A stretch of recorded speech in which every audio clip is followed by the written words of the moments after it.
The time has finally arrived, Vostok players. The early access release is just a day away. Since my last video, the demo has been reset and updated with some fixes and optimizations that repaired several issues, including my own bug with flickering lights in the shelter.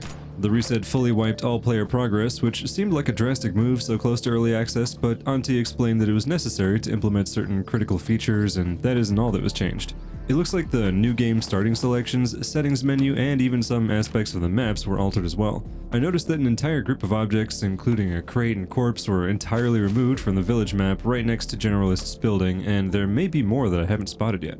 A significant portion of the overhaul had to do with how rendering and drivers are handled within the game itself. Previously, the demo had been using Vulcan for rendering, which was causing problems for some users, many of whom are using AMD hardware. So Auntie changed both the early access and demo versions to DirectX by default, which is why the reset was necessary. Now you can freely choose between Vulcan and DirectX when launching the game with Steam, should one be better than the other for your PC. I'm sure that this is what fixed my flickering lights. Everything's back to normal now. The update post also described that certain collision problems that were causing players to get stuck in maps were also resolved, which is definitely a good thing. I have gotten stuck a few times before, but I don't think it was ever permanent. I was always able to free myself and carry on, albeit with some paranoia for the future, but I'm glad it's been fixed up. The post doesn't directly mention the map and menu changes, but does say at the end that the update also contains few minor improvements and bug fixes, which probably referred to that in some capacity, although I don't know just what any of the other changes might have been. Generally, I haven't noticed any problems with performance, and I also haven't had the shelter floor glitch since the update either, so I'm happy. However, I also noticed that guns can jam now, so keep that in mind.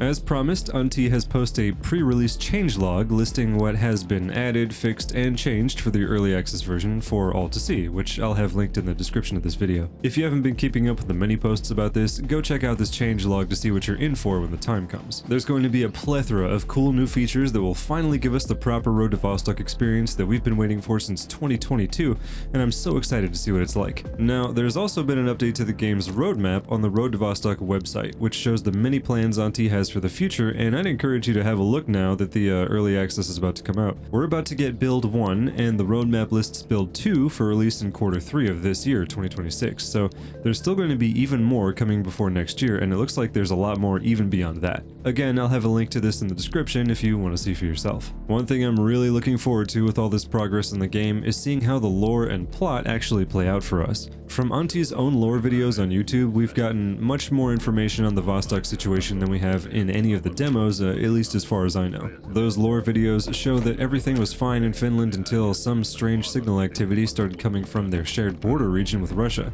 when a mysterious Russian radar facility began broadcasting something that disrupted and even disabled many of the electronics where the game takes place. Russia, in this case, appeared to be the aggressor and provoked conflict all along the border that became severe enough to warrant a state of emergency for the whole of Finland. The border region was evacuated as troops from both sides engaged one another until very little was left, but some non-military citizens would remain to make new life in this desolate zone. In previous versions of the demo, we were able to visit that ominous Russian radar facility, which is featured prominently in the game's advertising, as well as bunkers that were part of the same operation, all of it being old Soviet technology and structures. I visited them on my channel before, and I'm glad because those maps haven't been in the demo for some time now. They contained little in the way of actual lore to observe as a player, but just being able to visit the radar station that started the conflict and see its depths was great. It's clear that something nefarious was going on there, and I really hope to find out just what it was in coming versions of the game.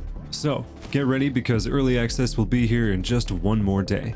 The price will be discounted for 2 weeks before it starts going for full price. I'll be putting together my first experiences with the early access version on day 1, so expect a video from me on Tuesday to celebrate. It's been a long time coming, and we're finally about to see the culmination of Auntie's hard work up to this point. Next time we meet, we'll be on the road to Vostok. The wait's almost over. Thanks for watching.